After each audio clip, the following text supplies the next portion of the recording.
Hola, mi nombre es Pablo Andrea Cisneros y el tema que me correspondió fue la política después del Frente Nacional. La alternancia presidencial finalizó en 1974 y la paridad legislativa también terminó. A pesar de muchas dificultades, el Frente Nacional había logrado mantenerse. Sin embargo, todavía existían muchos temores de que retornara la violencia partidista, porque la ejecutiva se mantuvo hasta la década de los 80. Gobierno de Alfonso López Bielsa, 1974-1978. Las elecciones de 1974 fueron un triunfo para la élite bipartidista, pues la oposición obtuvo muy poco y no hubo resurgimiento de la violencia. Sin embargo, el régimen gozaba de un alto grado de impopularidad, reflejado en el creciente número de protestas sociales y el aumento de la abstención electoral. Por tanto, uno de los principales retos de los gobiernos posteriores al Frente Nacional fue legitimar el sistema y las instituciones políticas colombianas.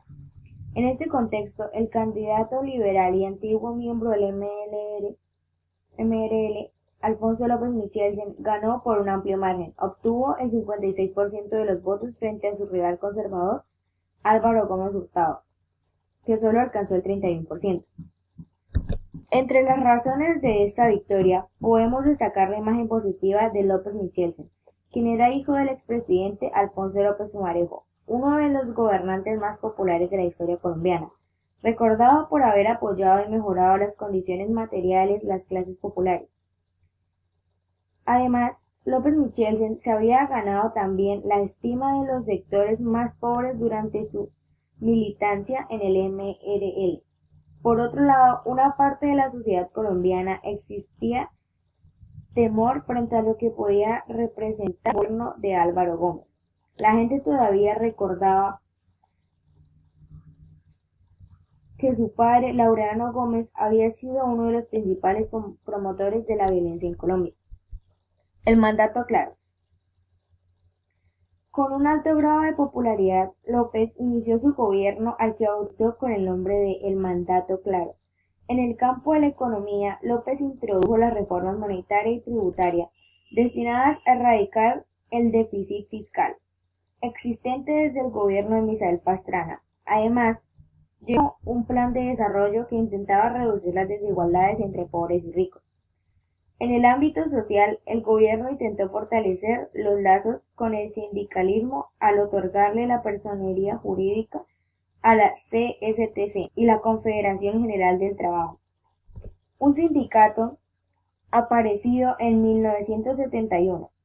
Sin embargo, este acercamiento se detuvo cuando López propuso una reforma laboral que, además de tratar de implantar el salario integral, buscaba reducir el derecho a la huelga. A esta situación se le sumó un crecimiento desmesurado del coste de vida que en solo un año 30%.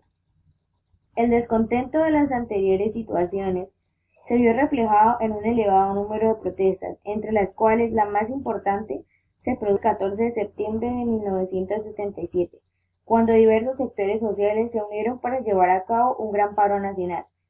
En esta protesta, además de la participación de la ciudadanía, confluyeron las centrales obreras CSTC y CGT. Junto a ellas, las centrales de filiación liberal CTC y filiación conservadora UTC.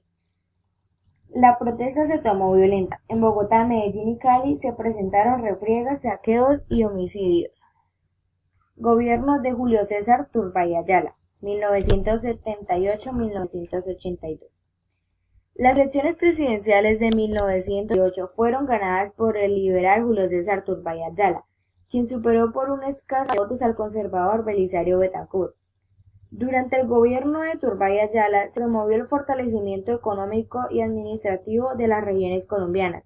También emprendió un ambicioso plan de destrucción de vías como las carreteras Bogotá-Medellín y Bucaramanga-Costa Atlántica. Inició la explotación de níquel en las minas Cerro Matoso y el carbón en el Cerrejón. Introdujo la televisión a color y creó el departamento de Caquetá. En el ámbito social, Turbay aprobó el Estatuto Indígena de 1979. Expidió el Estatuto Docente, producto de la negociación con la Federación Colombiana de Educadores, y promovió la unificación de la ANUC. que se había dividido desde los tiempos de Misael Pastrana. En el manejo del orden público, Turbay tuvo que enfrentar varios problemas durante su presidencia. El M-19 realizó dos actos que le generaron un gran protagonismo. El primero fue el robo de casi 7.000 armas del Ejército Nacional, que reposaba en el Cantón Norte ubicado en Bogotá. De inmediato comenzó la persecución de los miembros del M-19 y se logró la captura de algunos de sus más importantes dirigentes. El segundo fue la toma de la Embajada de la República Dominicana, llevada a cabo en febrero de 1980, acción realizada con el propósito de presionar la liberación de los guerrilleros capturados. También tuvo que enfrentar el incremento del narcotráfico y la creación del grupo paramilitar Muerte a Secuestradores, MAS. El Estatuto de Seguridad Nacional. Al poco tiempo de asumir la presidencia, Turbay Ayala estableció un Estatuto de Seguridad Nacional, un decreto que buscaba fortalecer la defensa del territorio colombiano ante la creciente ofensiva de las guerrillas y el crimen organizado. El estatuto restringió las libertades personales como el derecho a la reunión, aumentó las penas por delitos relacionados con la subversión y otorgó más atribuciones de tipo judicial a las Fuerzas Armadas.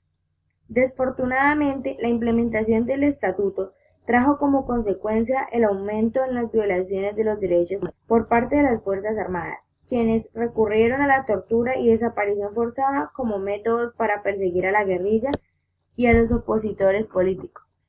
El M-19, una guerrilla urbana. A pesar del estatuto, el gobierno no pudo contener a las guerrillas. De hecho, su actividad aumentó. En este contexto cobró protagonismo el movimiento 19 de abril, M-19, una guerrilla urbana creada por Jaime Bate Mancayón en 1974, a raíz del supuesto fraude electoral perpetrado en contra del candidato de la Napo, Gustavo Rojas Pinilla. Desde su creación, esta guerrilla se caracterizó por realizar actos que llamaron la atención de la opinión pública, tales como el robo de la espada del libertador Simón Bolívar en 1974, y los ya mencionados, el asalto al Cantón Norte y la toma de la Embajada Dominicana. También cometieron actos repudiables como el asesinato del presidente de la CTC, José Raquel Mercado. Muchas gracias por su atención.